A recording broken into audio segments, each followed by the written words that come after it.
They will tell you that office politics is dirty, that good work speaks for itself, that merit always rises to the top. They want you to believe this because naive employees are predictable employees. They are easy to outmaneuver, easy to exploit, easy to sacrifice when budgets tighten or blame needs a target. The corporate world is not a meritocracy. It is a kingdom disguised as a democracy, and kingdoms are ruled by those who understand power, not those who trust in fairness. You have been conditioned to think that playing politics makes you unethical, but ethics without strategy is career suicide. While you focus on doing good work, others focus on controlling perception. While you wait for recognition, others manufacture it. While you trust the system, others design the system to serve them. Machiavelli understood that power flows to those who seize it, not to those who deserve it. And in the modern office, this truth burns brighter than ever. The workplace is a battlefield where wars are fought with smiles, where alliances shift like sand, where information is currency and perception is reality. Most employees stumble through this landscape blind, wondering why their efforts go unnoticed while less competent colleagues ascend the hierarchy. They call it unfair. You will call it opportunity. Because when you understand the game, you can win it. And winning is not about becoming evil. It is about becoming strategically sophisticated. Listen closely.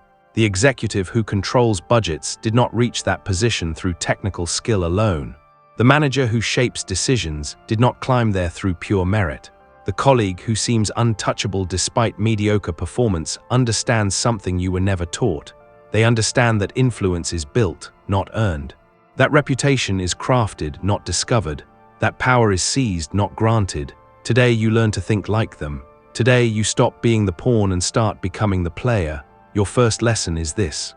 In every office there are three types of people: the workers, the players, and the rulers. Workers focus on tasks, players focus on people, rulers focus on systems.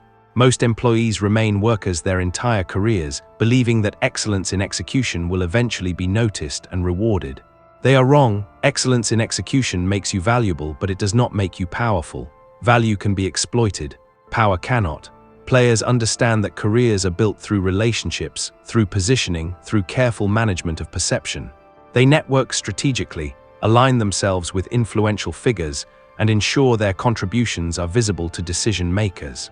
This is better than being a worker, but players are still dependent on the rulers for advancement.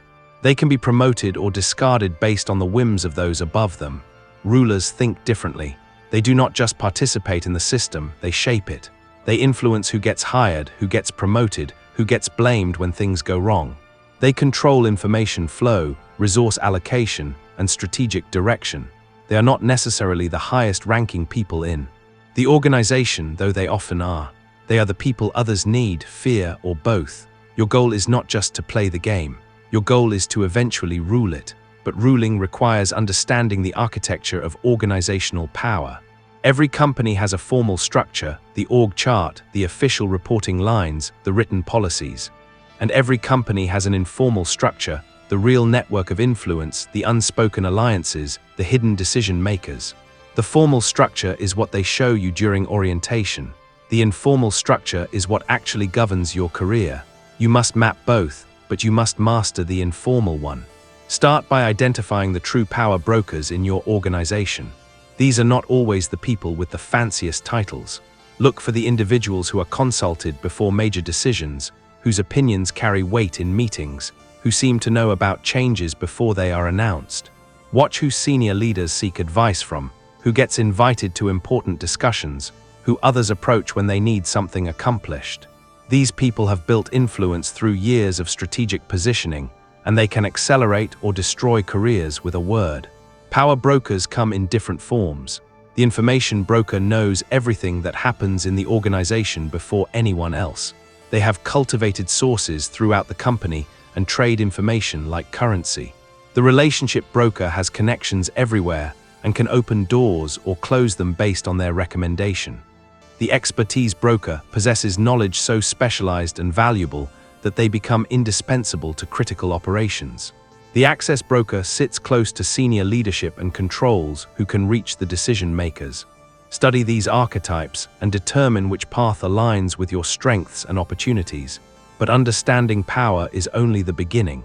You must also understand the psychology of influence. Machiavelli wrote that it is better to be feared than loved, but in the modern workplace, the most powerful emotion you can inspire is dependence. When people need you, they protect you. When they depend on you, they elevate you. When they cannot imagine succeeding without you, they will move mountains to keep you satisfied. This is not about making yourself irreplaceable through technical skills alone, though that helps. This is about positioning yourself as essential to other people's success and reputation. Consider the executive assistant who knows where every skeleton is buried, who controls access to the CEO, who can expedite or delay any request. Their official title suggests limited power, but their actual influence rivals that of vice presidents. They have made themselves indispensable not through formal authority, but through strategic positioning. They control resources others need, information others want, and access others crave. This is the model you must study and adapt to your situation. Your second lesson involves the careful management of information. Information is the lifeblood of organizational power, and most employees hemorrhage it carelessly. They share everything they know, thinking transparency builds trust. They discuss their projects openly, believing visibility creates recognition. They reveal their strategies, assuming collaboration leads to success. This approach makes them vulnerable to those who understand information as leverage. You must learn to treat information like a precious resource. Not everything you know should be shared. Not every question deserves a complete answer. Not every request for information should be immediately fulfilled. This does not mean becoming secretive to the point of paranoia, but it means becoming strategic about what you reveal, when you reveal it, and to whom. Information shared at the right moment to the right person can advance your career. Information shared carelessly can end it. Develop multiple sources of information throughout the organization. Cultivate relationships with people in different departments, at different levels, with different perspectives. The more comprehensive your intelligence network, the better you can anticipate changes, identify opportunities, and avoid threats. But remember, information flows both ways. The people who share information with you expect value in return. You must become a valuable node in the information network, not just a consumer of intelligence. Learn to recognize the different types of organizational information and their relative values. Strategic information about company direction, leadership changes, and major initiatives is the most valuable. Operational information about processes, problems, and performance is moderately valuable. Personal information about individual motivations, conflicts, and ambitions can be extremely valuable in specific situations. Gossip and rumors are usually worthless and often dangerous, but occasionally they reveal important truths that official channels would never communicate. Your third lesson concerns the art of strategic visibility. Most employees make one of two critical errors. They work in complete obscurity, assuming their results will eventually be noticed, or they promote themselves so aggressively that they appear desperate and self-serving. Both approaches undermine career advancement. You must find the narrow path between invisibility and shameless self-promotion. Your achievements must be visible to decision-makers without appearing to be the result of political maneuvering. This requires understanding the difference between credit and blame in organizational dynamics. Credit is scarce and must be fought for. Blame is abundant and spreads rapidly unless contained. When successes occur, multiple people will attempt to claim responsibility. When failures occur, everyone will attempt to avoid association. You must position yourself to capture credit for wins while remaining distant from losses. This is not about taking credit for other people's work, though you must prevent others from taking credit for yours. This is about strategic positioning that maximizes your association with positive outcomes. Master the art of strategic communication. When you achieve something significant, do not announce it broadly. Instead, ensure the right people know about it through seemingly natural channels. Mention it during relevant conversations. Include it in status reports that decision-makers review. Reference it when discussing future projects. Let the information spread organically rather than appearing to push it. This creates the impression that your competence is so obvious that it speaks for itself, rather than requiring active promotion. Timing is crucial in strategic visibility. Revealing achievements too early can allow others to minimize or co-opt them. Revealing them too late can make them seem irrelevant. The optimal moment is usually when decision makers are actively considering resource allocation, personnel changes, or strategic direction. Your successes should be fresh in their minds when they are making decisions that could benefit you. Your fourth lesson involves the psychology of alliance building. No one succeeds in organizational politics alone. You need allies, sponsors, and advocates throughout the hierarchy. But alliances in the workplace are not based on friendship or personal affinity, though those can help. They are based on mutual benefit, shared interests, and strategic value. You must offer something valuable to potential allies while gaining something valuable in return. Different types of alliances serve different purposes. Horizontal alliances with peers can provide mutual support, information sharing, and collaborative problem solving. These relationships help you navigate daily challenges and build a network of equals who may become influential as their careers advance. Vertical alliances with people above and below you in the hierarchy provide different benefits. Those above you can provide mentorship, sponsorship, and advancement opportunities. Those below you can provide support, information, and loyalty. But the most powerful alliances are diagonal, relationships with people in different departments or functions who operate at similar or higher levels. These alliances provide cross-functional perspective, early warning about changes that could affect you, and opportunities to expand your influence beyond your immediate area. A strong diagonal alliance with someone in finance can provide budget insights. An alliance with someone in human resources can provide personnel intelligence. An alliance with someone in strategy can provide advance notice of organizational changes. Building alliances requires patience and strategic thinking. You cannot simply approach someone and propose an alliance. You must first demonstrate value, establish trust, and identify mutual interests. Start by being helpful without being asked. Provide information that benefits them. Support their initiatives when appropriate. Make introductions that advance their goals. Over time, these gestures create a foundation of reciprocity that can evolve into genuine alliance. Your fifth lesson concerns the management of perception and reputation. In organizational politics, perception often matters more than reality. How people view your competence, reliability, and potential influences every decision that affects your career. Most employees leave their reputation to chance, assuming that good work will create a good reputation. This is naive. Reputation must be actively managed and strategically developed. Your reputation consists of multiple components. Competence reputation relates to your ability to deliver results. Reliability reputation relates to your consistency and trustworthiness. Character reputation relates to your integrity and values. Political reputation relates to your ability to navigate complex situations and relationships. Each component requires different strategies to develop and maintain. Competence reputation is built through consistently delivering high-quality results, especially on visible and important projects. But it is not enough to simply do good work. You must ensure that your competence is recognized and remembered.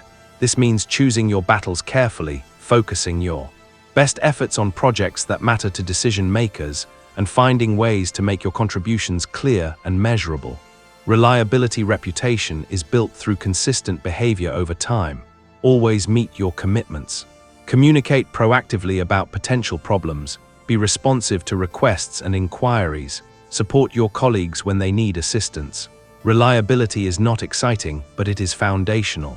People must trust that you will do what you say you will do before they will give you opportunities to do more important things.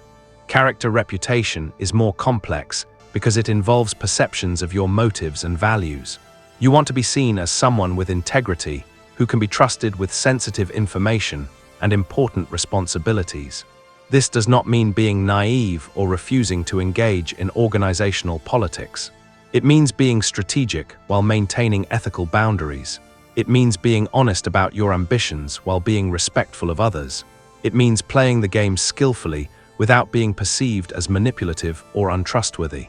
Political reputation relates to your ability to navigate complex organizational dynamics. You want to be seen as someone who understands how things really work, who can build consensus, who can manage competing interests effectively. This reputation is built by successfully managing difficult situations, building bridges between conflicting parties, and demonstrating sophisticated understanding of organizational dynamics. Your sixth lesson involves the strategic use of conflict and competition. Most employees try to avoid conflict entirely, believing that harmony leads to success. This is another naive assumption that limits career advancement. Conflict is inevitable in organizations because resources are limited, goals sometimes compete, and people have different interests. The question is not whether you will encounter conflict, but whether you will manage it strategically. Conflict can be a powerful tool for demonstrating your value and advancing your position, but only if you approach it strategically. Never initiate conflict for personal reasons or emotional satisfaction. Only engage in conflicts that serve your strategic interests and that you have a reasonable chance of winning. And always have an exit strategy that allows you to disengage if the situation becomes unfavorable. When conflict arises naturally, position yourself as the reasonable party seeking solutions rather than the aggressor seeking victory. This allows you to gain credit for resolution while avoiding blame for escalation. Focus on interests rather than positions, and frame your arguments in terms of organizational benefit rather than personal advantage. This makes it difficult for opponents to characterize you as self-serving or political. Sometimes you can benefit from conflicts between others without directly participating. When two parties are in dispute, there are often opportunities to provide value to both sides while advancing your own interests. You might serve as a mediator, information broker, or solution provider. This positions you as valuable and trustworthy while others are consumed with their disagreement. Competition is different from conflict, but equally important to manage strategically. You are competing with colleagues for promotions, resources, recognition, and opportunities. Most employees either ignore this competition, pretending it does not exist, or engage in it destructively, trying to undermine others directly. Both approaches are suboptimal. The strategic approach to competition is to focus on elevating your own position rather than diminishing others. Make yourself more valuable, more visible, more connected, and more essential. This creates positive differentiation that advances your career without creating enemies. When you must compete directly, do so professionally and focus on demonstrating superior capability rather than highlighting others' weaknesses. Your seventh lesson concerns the psychology of leadership and influence. Even if you do not hold a formal leadership position, you can develop influence by demonstrating leadership qualities and providing value that others associate with leadership. People follow those who help them succeed, who provide clarity in confusing situations, who demonstrate confidence in uncertain times, and who can navigate complex political dynamics effectively. Leadership in organizational politics is not about charisma or inspiration, though those can help. It is about demonstrating competence in areas that matter to others. This might mean taking initiative on important projects, providing solutions to persistent problems, or helping others navigate difficult situations. The key is to provide leadership value without threatening those who hold formal leadership positions. One of the most effective ways to build influence is to become a connector and facilitator. Help people throughout the organization accomplish their goals by making introductions, sharing information, providing resources, or offering expertise. This positions you as valuable to a wide network of people and creates multiple sources of support and advocacy. Another powerful approach is to become a strategic thinker who can see patterns and implications that others miss. Develop the ability to analyze complex situations, anticipate consequences, and propose solutions that address multiple interests simultaneously. This type of strategic thinking is rare and valuable in most organizations, and those who demonstrate it consistently are often elevated to positions where they can exercise more influence. Your eighth lesson involves the long-term development of power and influence. Organizational politics is not a sprint but a marathon. The most successful political operators think in terms of years and decades, not weeks and months. They build their influence systematically, creating multiple sources of power that reinforce each other over time. This requires patience, strategic thinking, and the ability to delay gratification in service of larger goals. Power in organizations comes from multiple sources. Position power derives from your formal role and authority. Expert power derives from your knowledge and competence. Relationship power derives from your network and alliances. Information power derives from your access to valuable intelligence. Resource power derives from your control over budgets, personnel, or other assets. The most powerful people develop multiple sources rather than relying on any single foundation. As you advance in your career, you must continually expand and diversify your power base. Early in your career, you might rely primarily on expert power, demonstrating competence that makes you valuable. As you progress, you should develop relationship power by building a strong network and strategic alliances. Eventually, you should seek positions that provide formal authority, resource control, and access to strategic information. But power without purpose is ultimately hollow. You must develop a clear vision of what you want to accomplish and why it matters. This vision provides direction for your political activities and helps you make strategic decisions about where to invest your time and energy. It also provides motivation during difficult periods when political maneuvering becomes challenging or frustrating. Your ninth lesson concerns the management of risk and the protection of your position. As you become more successful in organizational politics, you also become a more attractive target for others seeking advancement. Success creates visibility, and visibility creates vulnerability. You must learn to protect yourself from political attacks while continuing to advance your interests. The first principle of political defense is to avoid creating unnecessary enemies, a concept that requires both wisdom and restraint in your daily interactions. This does not mean avoiding all conflict or competition, which would be both impossible and counterproductive in any dynamic organization, but it means being strategically selective about when and how you engage in potentially contentious situations.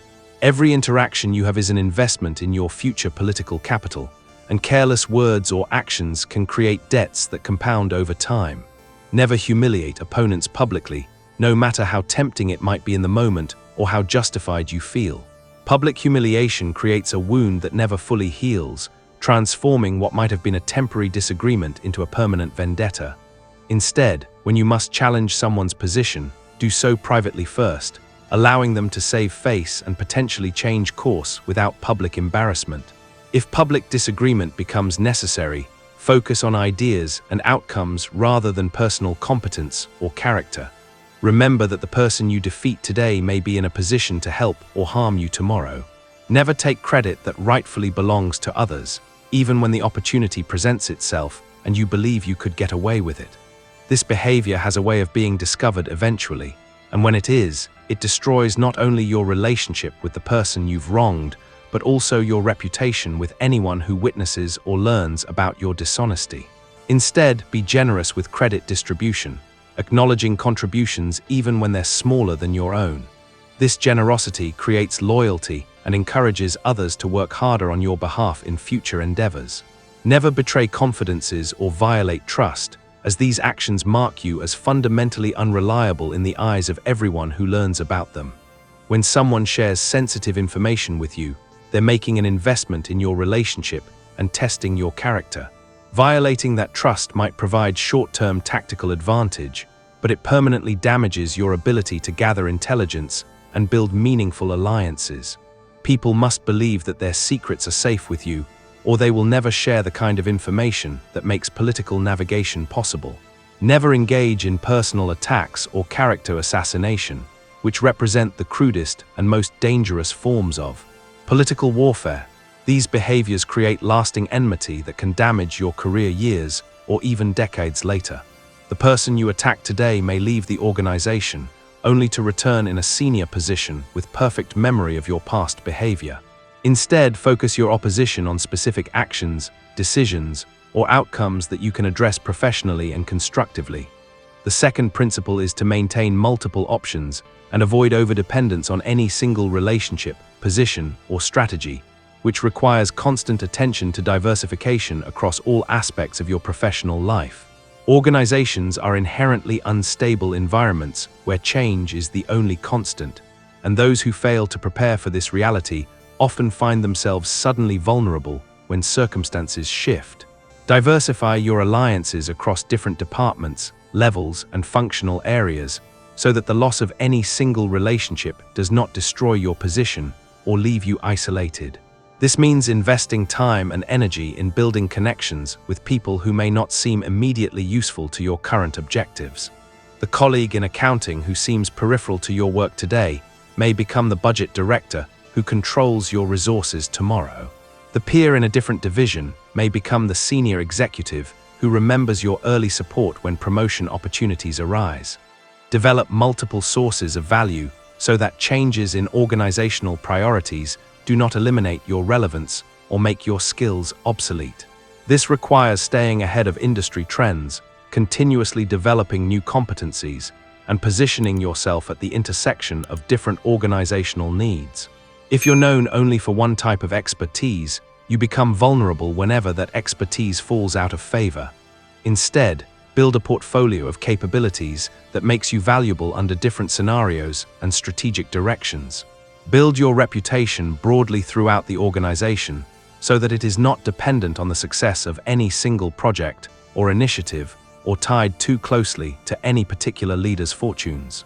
This means seeking visibility on cross-functional teams, contributing to company-wide initiatives, and ensuring that your achievements are known beyond your immediate circle. When your reputation is broadly based, you have protection against local political storms and multiple paths for career advancement. The third principle is to maintain detailed awareness of potential threats and changing dynamics, which requires developing the observational skills and information networks that allow you to see around corners. Political landscapes shift constantly as people leave, join, get promoted, or fall from favor, and these changes create ripple effects that can dramatically alter your strategic environment. What worked yesterday may not work tomorrow, and strategies that seem solid today may become liabilities next week. You must continuously monitor the environment and adjust your strategies accordingly, treating political intelligence as seriously as you would market research or competitive analysis.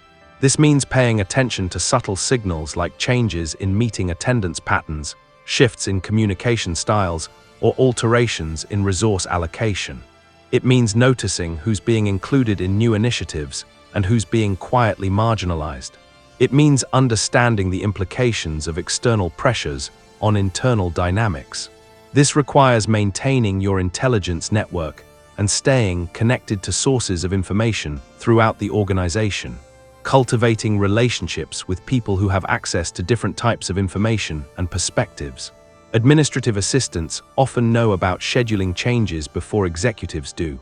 IT personnel understand resource allocation patterns. HR representatives see personnel moves before they're announced. Finance teams know about budget pressures before they affect operations. Building relationships with these information sources provides early warning about changes that could affect your position. Your 10th and final lesson concerns the integration of political strategy with ethical behavior, a balance that many people assume is impossible, but which actually represents the highest form of political sophistication. The goal of mastering organizational politics is not to become manipulative or unethical, but to become strategically sophisticated while maintaining your moral compass and personal integrity. This integration is not only possible, but essential for building sustainable long-term success.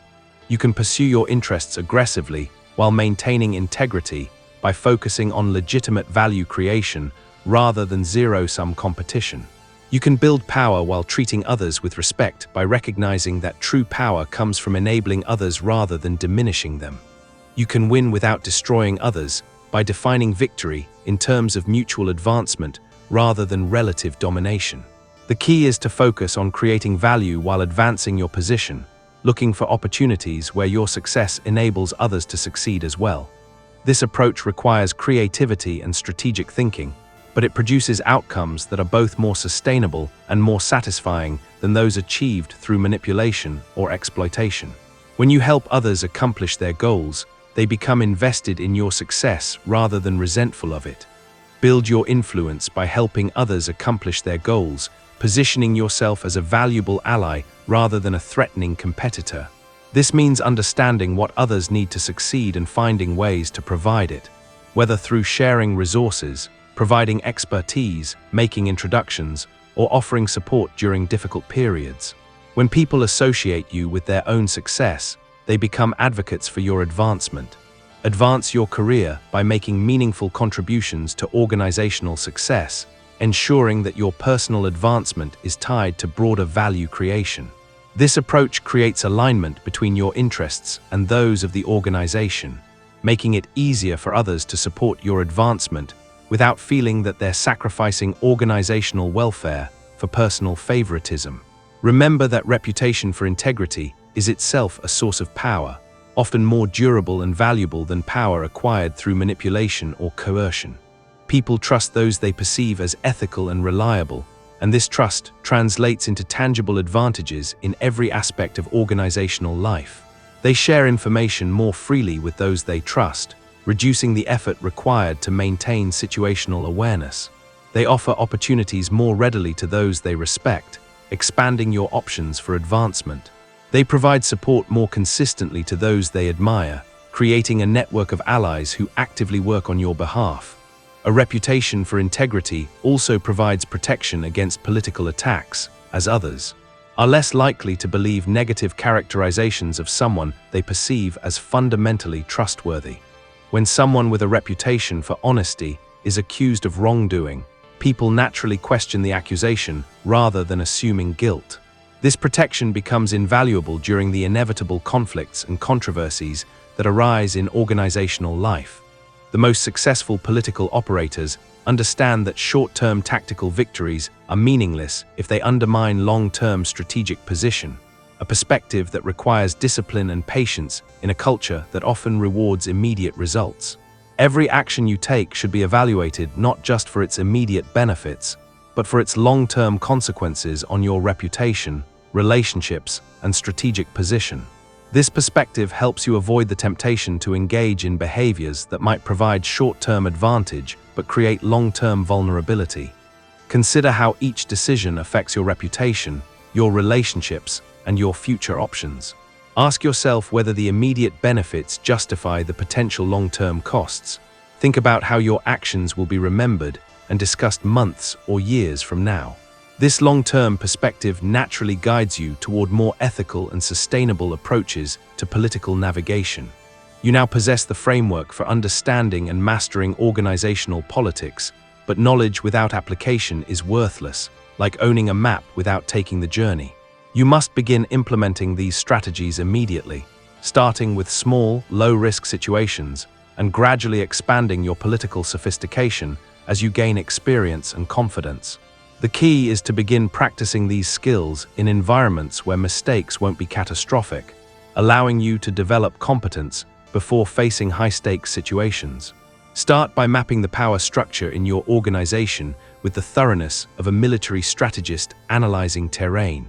Identify the formal and informal networks of influence, understanding that the organizational chart tells only part of the story. Observe who actually makes decisions versus who appears to make them on paper. Notice who influences decision-makers through informal conversations and relationships. Understand who controls the resources you need, from budget approvals to information access to political support.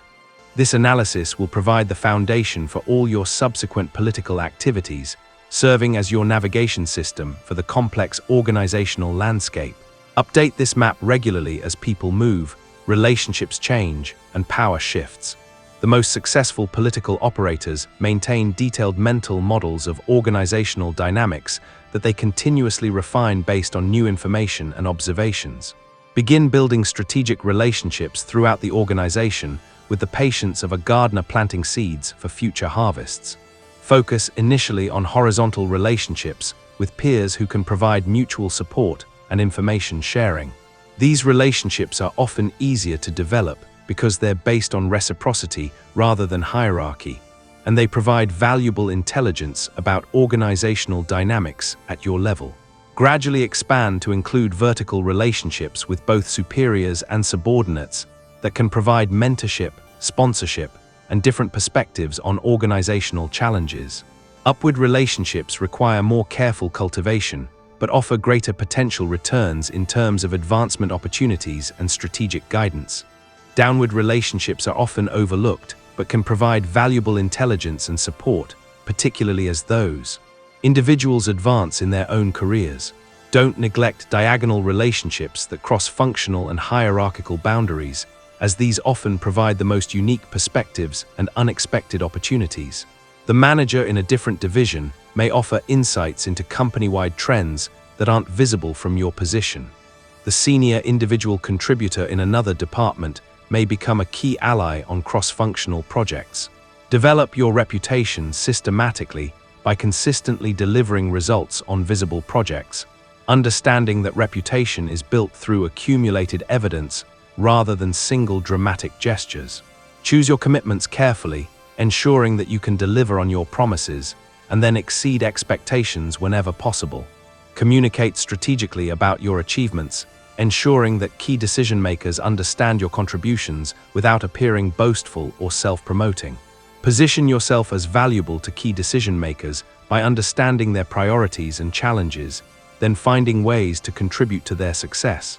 This requires research and observation to understand what keeps them awake at night, what metrics they're judged on, and what obstacles they face in achieving their goals. When you can help solve their problems or advance their objectives, you become valuable to them in ways that go beyond your formal job responsibilities. Remember that reputation is built slowly through consistent behavior over time, like compound interest that grows gradually but eventually becomes substantial. Every interaction contributes to your reputation, whether positively or negatively, so maintain consistency in your behavior and values. People need to know what to expect from you, and that expectation should be positive and professional.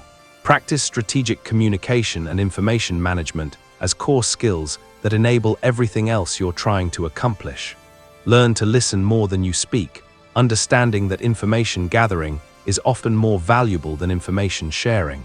When you do speak, make your words count by being thoughtful, relevant, and constructive. Ask questions that reveal important information while demonstrating your interest in understanding different perspectives. Good questions show that you're thinking strategically and help you gather intelligence about motivations, concerns, and opportunities that might not be obvious from surface observations. Share your own knowledge strategically rather than indiscriminately, understanding that information is a form of currency that loses value when spent carelessly. Consider who needs to know what information, when they need to know it, and how sharing it advances your strategic objectives. This doesn't mean being secretive or manipulative, but rather being thoughtful about how you contribute to organizational communication. Most importantly, maintain perspective on the larger game you are playing, understanding that organizational politics is not about winning individual battles, but about building sustainable influence that enables you to accomplish meaningful goals over time. Keep your ultimate objectives in mind and make decisions that advance your long-term interests rather than providing short-term satisfaction or emotional release. Think of your career as a long campaign rather than a series of isolated encounters. Each interaction, each project, each relationship is part of a larger strategy that unfolds over years or decades. This perspective helps you stay focused on what really matters and avoid getting distracted by temporary setbacks or minor conflicts that won't matter in the long run. The workplace will never be fair in the idealistic sense that many people hope for, but it can be navigable when you understand its true dynamics and develop the skills to work within them effectively. Success will never be guaranteed regardless of your political sophistication, but it can be engineered through strategic thinking and consistent application of proven principles. Power will never be freely given to those who wait passively for recognition, but it can be strategically acquired by those who understand how influence really works and are willing to invest the effort required to build it systematically. You now understand the rules of the game that others play instinctively, while you may have struggled with naive assumptions about merit and fairness. This understanding gives you a choice. You can continue operating under illusions that leave you vulnerable and frustrated, or you can embrace political reality and develop the skills necessary to thrive within it. The choice is yours, but the consequences of that choice will shape every aspect of your professional future. Use this knowledge wisely, build your influence systematically, protect your position carefully, and remember that the goal is not to become someone you cannot respect, but to become someone others cannot ignore. The choice is yours. Remain a pawn in others' games or become a player in your own. The The strategies are before you. The only question is whether you have the wisdom to use them and the patience to master them.